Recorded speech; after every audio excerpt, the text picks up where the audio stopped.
Ya, selamat pagi, siang, atau sore adik-adik semua. Kita bertemu lagi dalam mata kuliah praktik pengecoran logam. Pada kesempatan hari ini kita akan membicarakan atau berdiskusi tentang perencanaan pembuatan pola. Nah, ini satu hal atau satu langkah penting dalam proses pengecoran.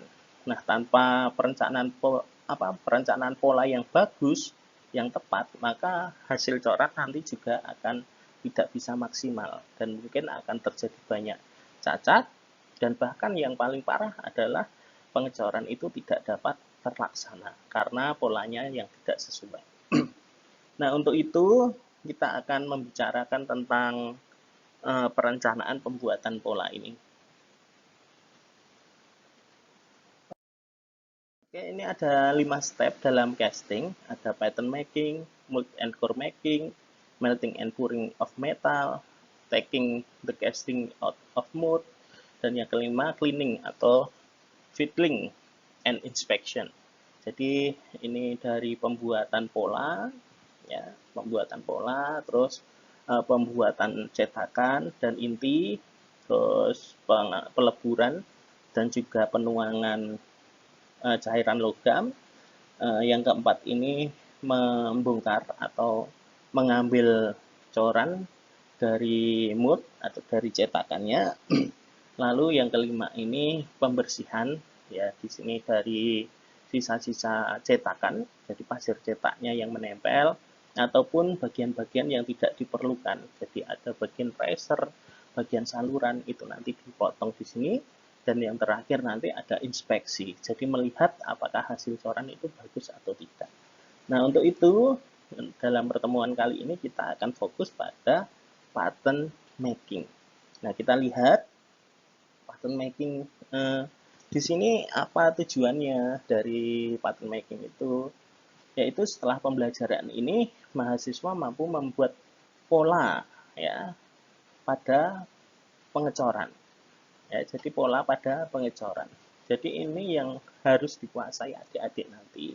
Jadi setelah selesai mengikuti pembelajaran ini, adik-adik diharapkan bisa membuat pola, merencanakan pola itu. Oke, untuk itu kita langsung masuk ke dalam materinya. Yang pertama adalah tentang pola. Nah, ini pola itu sebenarnya apa tuh? Ini jadi pertanyaan kunci kita untuk mengerti fungsi, kegunaan, terus bagaimana untuk membuat pola itu, pertimbangan-pertimbangan itu kita harus tahu dulu definisi atau pengertian dari pola. Nah, kalau kita lihat, pola itu adalah bentuk tiruan atau replika dari benda kerja yang sebenarnya dan dapat digunakan untuk membuat rongga cetak. Ya, di sini kita lihat bahwa pola itu adalah replika atau tiruan dari benda kerja yang akan kita buat atau produk yang akan kita buat.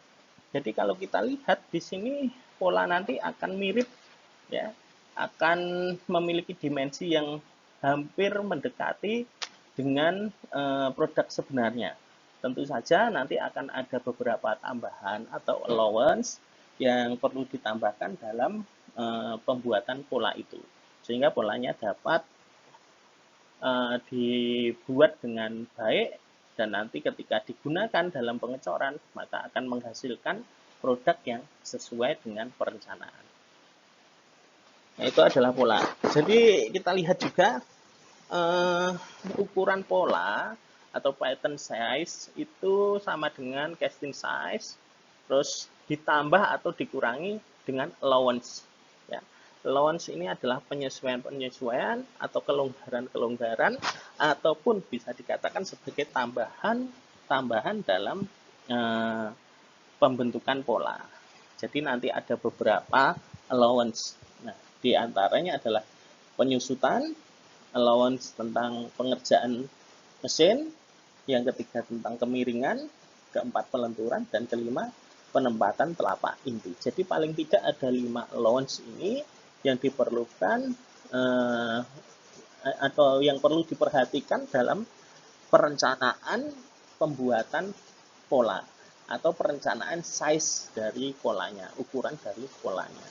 Nah, di sini nanti kita akan perdalam lagi tentang allowance-nya. Selanjutnya, kita melihat dulu ketentuan pembuatan pola. Yang pertama, pola itu harus mudah dikeluarkan dari cetakan. Jadi pola yang baik, yang tepat, yang bagus itu dia harus mudah dikeluarkan dari cetakan. Nah, kalau tidak mudah dikeluarkan dari cetakan, semisal kita menggunakan cetakan pasir atau sand mold casting, itu akan berbahaya. Berbahayanya apa? Nanti cetakannya itu bisa rusak, bisa ambrol. Nah, sehingga cetakannya justru tidak bisa digunakan. Sehingga di sini ketentuan yang pertama, pola itu harus mudah dikeluarkan dari cetakan ya. Terus yang kedua, penempatan inti harus mudah ya. Jadi inti harus mudah.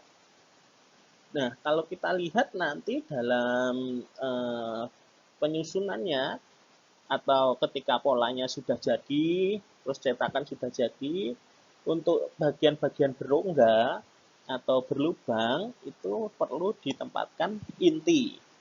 Nah, inti itu nanti terpisah dari cetakan, sehingga nanti harus diletakkan pada cetakan atau di dalam cetakan. Nah, dalam penempatannya itu inti itu harus mudah. Jadi harus dia tidak dipaksakan, terus dia tidak ukurannya tidak terlalu longgar, karena kalau terlalu longgar juga berbahaya. Nanti materialnya atau logam cairnya itu bisa masuk ke sela-selanya itu, sehingga bisa mengakibatkan cacat coran. Yang ketiga, sistem saluran harus dibuat sempurna untuk mendapatkan aliran logam cair yang optimal. Nah, ini nanti juga diperhatikan ketika kita membuat sebuah cetakan.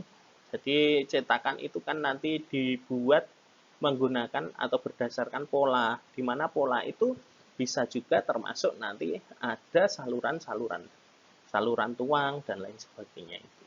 Nah, untuk itu sistem salurannya harus dibuat sempurna.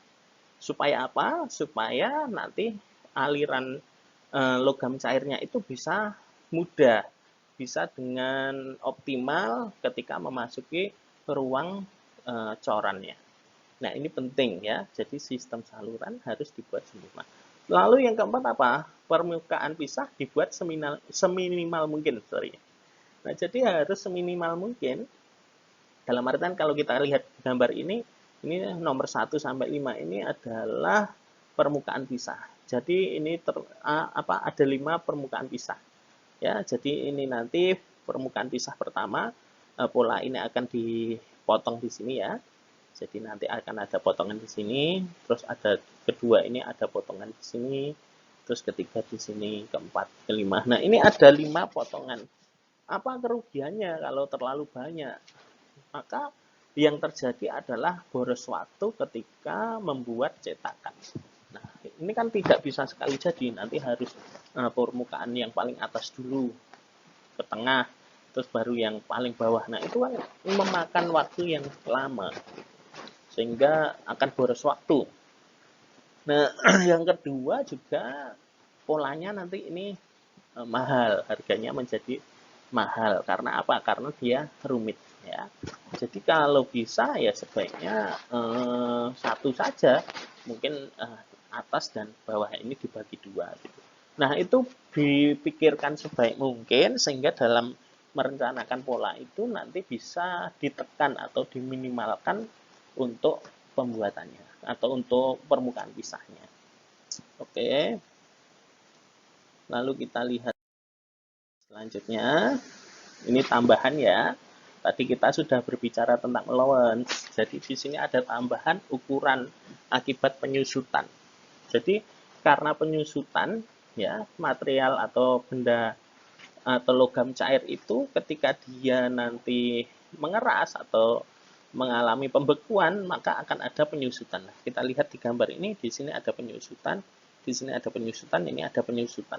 Nah, di sini untuk menanggulangi hal tersebut ya, maka perlu ditambah atau dimensi dari polanya nanti dibuat lebih ya, sehingga nanti ketika terjadi penyusutan maka akan ada allowance atau ada kelonggaran dari penyusutan itu, sehingga untuk ukuran pola nanti mungkin akan lebih besar, tetapi ketika nanti sudah membeku untuk hasil corannya, maka di situ nanti hasil corannya itu akan sesuai dengan perencanaan. Nah, ini penting.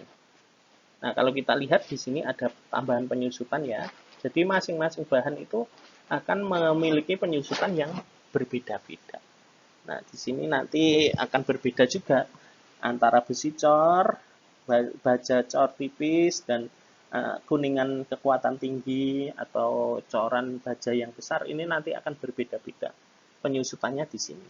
Bisa dilihat ini. Katakan 8/1000. Jadi kalau kita lihat ya, 8/1000 kali dimensi dari corannya.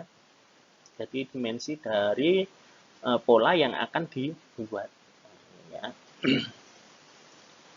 Terus kita lanjut, ini tambahan kemiringan ya, ada tambahan kemiringan di sini, dia ditujukan untuk mempermudah melepas pola dari cetakan. Nah, jadi pola itu tadi harus mudah dilepas ya. Nah, kalau lurus seperti ini, nah nanti bisa terjadi gesekan antara pola ini dengan bidang pada cetakan pasirnya. Nah, sehingga nanti cetakan pasirnya bisa jadi rusak. Nah, sehingga lebih tepat untuk polanya akan dibuat diberikan kemiringan seperti ini. Nah, untuk logam itu kemiringan 1/200, kalau kayu itu 1/30 sampai 1/100. Nah, ini jadi beda ya antara pola dari logam dan pola dari kayu. Nah, ini ada tabel ya. Tabelnya ini nanti bisa kita lihat bahwa ada tinggi bendanya. Jadi katakanlah di sini ada 20 ya, 20 mili. Maka kalau kita lihat di sini dia tambahan atau kemiringannya dalam milimeter adalah 0,7 ya. Ini dalam perbedaan atau selisih antara sisi atas dan sisi bawah seperti ini. Ini dalam milimeter. Nah, ini kalau dalam derajat juga bisa. Nah, ini nanti bisa dilihat lebih jelasnya lagi di bahan tayang yang sudah saya berikan. Oke. Selanjutnya adalah tambahan untuk pengerjaan mesin. Jadi hasil coran itu tidak semuanya bisa langsung dipakai, tetapi ada beberapa coran itu yang harus melalui proses pengerjaan mesin. Semisal dia harus di grinding dulu, atau dia harus dibubut dulu, atau dia harus di fresh dulu. Nah, itu mengalami beberapa pengerjaan mesin, sehingga perlu dilakukan penambahan ya. Sebagai contoh ini tambahan penyelesaian mesin di sini ya untuk coran besi cor. Jadi untuk bahan besi cor itu katakanlah di sini kita ambil 900 mm seperti itu ya.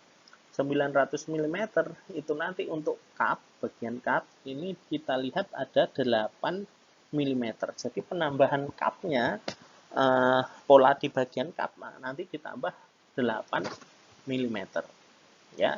Kalau di bagian dragnya nanti dia ditambah hanya ini 6 mm.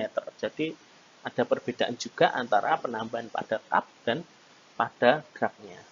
Begitu, ini untuk coran baja, sama untuk pembacaannya, caranya sama. Dan di sini untuk tambahan untuk permukaan cup, ini adalah untuk paduan ya, untuk paduan. Jadi selain besi dan baja, jadi untuk paduan. Di sini bisa aluminium dan lain sebagainya. Oke. Selanjutnya ada tambahan pelenturan. Nah, benda cor yang cukup panjang umumnya akan mengalami pelenturan. Nah, oleh sebab itu pola sengaja dibuat pelenturan dengan arah yang berlawanan. Nah, seperti contoh ini, dia nanti kalau sudah mengalami pembekuan maka akan mengikuti profil ini yang titik-titik ini, akan pelenturan seperti itu. Nah, sehingga nanti dia perlu dibuat berlawanan. Nah, ketika pola seperti ini ya dia dibuat berlawanan arahnya ini. Nah, sehingga nanti ketika dia mengalami pembekuan maka akan menjadi lurus, lebih lurus. Seperti itu. Ini ada macam-macam pola ya. Jadi pola pejal itu pola yang bentuknya hampir serupa dengan bentuk coran. Nah, ini disebut pola pejal. Ini ada pola tunggal, pola belahan, di sini pola belahan banyak, pola setengah, pola penarikan sebagian, dan pola penarikan terpisah. Nah, ini semuanya adalah pola pejal. Ya. Jadi pola pejal ini adalah pola yang tidak berongga dan di sini mirip dengan benda aslinya atau produk asli yang akan dibuat. Ini pola plat berpasangan ya. Jadi kalau pola plat berpasangan ini polanya sudah ditempel pada sebuah plat ya. Pada sebuah plat polanya ditempel atas dan bawah. Bagian kap dan bagian truk sudah ditempel pada satu plat. Nah, pola plat ini cocok untuk produksi coran dengan massa berukuran kecil. Jadi kalau dia profilnya kecil, dimensinya kecil, maka pola plat ini cocok untuk digunakan. Ini pola plat cup dan drag. Jadi berbedaan dengan yang berpasangan tadi. Kalau yang berpasangan tadi di atas dan di bawah sudah ada polanya yang ditempel. Kalau ini beda-beda. Jadi untuk bagian drag sendiri, terus bagian cup sendiri, tersendiri. Jadi dibagi dua.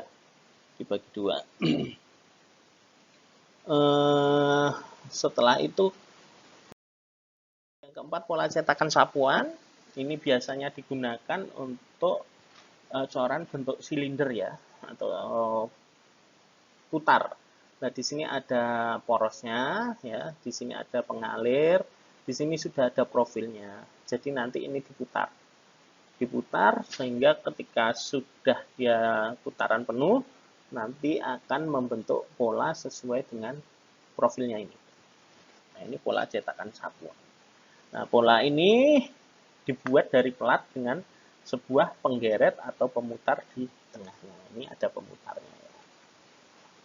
Bisa dengan pemutar atau penggeret. Ini pola penggeret dengan penuntun. Pola ini dipergunakan untuk pipa lurus atau melengkung dengan penampang tidak berubah. Jadi ini penampangnya sama ya. Nah, ini nanti digeser lah, untuk penggeretnya ini digeser untuk membentuk polanya. Oke.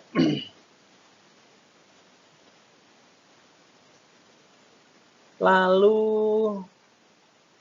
kita lihat di sini. Oke, ini pola penggeret dengan rangka cetak. Nah, pola penggeret dengan rangka cetak ini kalau kita lihat di sini adalah pola yang dapat ditukar secara konsentris atau memiliki pusat yang sama. Di sini ada pusatnya. Jadi ini bentuknya sama untuk apa ini penuntunnya ini, tetapi untuk yang di tengah atau penggeretnya ini bisa diubah-ubah. Yang penting apa? Pusatnya atau pusatnya ini sama. Dia konsentris, asalkan ini sama dengan penggeret yang lain gitu. Jadi ini bisa digunakan atau diganti-ganti. Nah, ini nanti diputar. Ketika diputar nanti dia akan membentuk luarnya seperti ini ya, luarnya seperti ini, dan ini nanti akan menentukan kedalamannya. Oke. Ini pola penggeret dengan rangka cetak. Terus ini pola kerangka A dan kerangka B. Pola untuk bentuk lengkungan yang berbeda-beda. Ini dia sudah bentuknya tidak simetris, terus dia bentuknya macam-macam, sudah polanya sudah kompleks. Nah itu bisa digunakan pola kerangka A. Kalau pola kerangka B ini digunakan untuk produk yang tidak lebih dari 2. Nah, ini maksudnya ya produknya maksimal 2 gitu. Jadi ya nanti bisa digunakan ini. Ada pengukur dari kayu-kayu tipis, dibuat tiang pada tempat perubahan lengkungan. Nah, ini adalah pola kerangka B. Ini bahan pola. Jadi bahan pola itu ada kayu, ada logam, ada resin, ada juga resin polistiren atau styrofoam. Jadi ini macam-macamnya. Nah, kalau kayu itu jumlah produksinya terbatas, jadi tidak mass pro ya, tidak mass produksi. Nah, ini terbatas. Terus tidak perlu menggunakan bahan yang awet ya. Jadi bahannya ya tidak terlalu awet, tidak apa-apa. Tetapi di sini kelebihannya biayanya relatif murah dan mudah dibentuk. Kalau logam ini digunakan untuk mass produksi atau produksi massal ya. Jadi untuk produksi yang banyak dalam jumlah yang besar cocok ini untuk digunakan. Lalu kalau resin ini yang biasa dipakai adalah epoksi ya. Karena penyusutannya kecil. Jadi resin epoksi itu penyusutannya kecil. Sehingga dalam pengecoran biasanya digunakan resin epoksi. Baru yang terakhir ini adalah styrofoam. Kalau styrofoam ini digunakan untuk pola sekali pakai, dalam artian polanya nanti tidak diambil di dalam cetakan. Jadi di dalam setelah itu akan dialiri logam cair panas sehingga nanti styrofoamnya akan hilang seperti itu. Ini bahan-bahannya. Lalu penempatannya, ini ada telapak inti ya. Jadi dalam pembuatan pola itu ada inti juga yang perlu diperhatikan. Kalau kita akan membuat benda berongga, maka perlu ada inti. Nah, fungsi dari telapak inti itu adalah meletakkan inti pada cetakan saat penuangan. Jadi sebagai tempat untuk meletakkan inti. Yang kedua untuk memegang inti, supaya inti itu tidak bergeser, sehingga kalau bergeser akan merusak dimensi dari corannya. Terus yang ketiga menyalurkan udara dan gas ya. Jadi fungsi dari telapak inti juga untuk membuang gas, sehingga tidak ada gas yang terjebak di dalam cetakan yang akan menghasilkan cacat coran, porosity dan lain sebagainya. Ekor tikus itu bisa diminimalisir dengan telapak inti. Nah, ini macam-macam telapak inti ya. Ada yang ini telapak inti untuk penghalang, telapak inti lebih, telapak inti pancang, telapak inti berhubungan, telapak inti bertumpu 2, jadi ada tumpuannya 2 di sini. Terus ada telapak inti beralas tegak, jadi inti yang di tengah ini, terus ini alasnya. Jadi nanti di sini di bagian alas ini, di telapak inti ini nanti yang akan diikat atau ditempatkan pada cetakan. Nah, ini juga telapak inti tegak tetapi dia bertumpu 2, ada 2 tumpuan. Nah, ini macam-macam telapak inti. Nah, untuk perancangan nanti adik-adik bisa menggunakan salah satu dari telapak inti ini. Sesuai dengan apa? Sesuai dengan benda kerja yang akan dibuat atau produknya. Disesuaikan, kalau dia lurus ya akan lebih tepat menggunakan telapak inti bertumpu 2. mendatar seperti ini, dan lain sebagainya. Lalu yang terakhir adalah pemeriksaan pola. Setelah pola dibuat, ya, maka harus dilakukan pemeriksaan. Pemeriksaannya apa saja? Yaitu pemeriksaan visual dan ukuran. Kalau visual itu ya dilihat apakah sudah sesuai atau belum dimensinya, apakah sesuai atau belum seperti produk yang dikehendaki. Yang kedua adalah ukuran, maka dicek dimensinya. Ukuran per ukurannya dicek. Ini bisa menggunakan jangka sorong, menggunakan mikrometer, dan lain sebagainya. Nah, ini langkah terakhirnya. Nah, yang terakhir, sekian dan terima kasih. Nah, selamat belajar. Semoga melalui penjelasan video ini, adik-adik bisa semakin jelas dalam perancangan pembuatan pola. Terima kasih, selamat pagi, selamat siang, atau selamat sore, salam sehat selalu.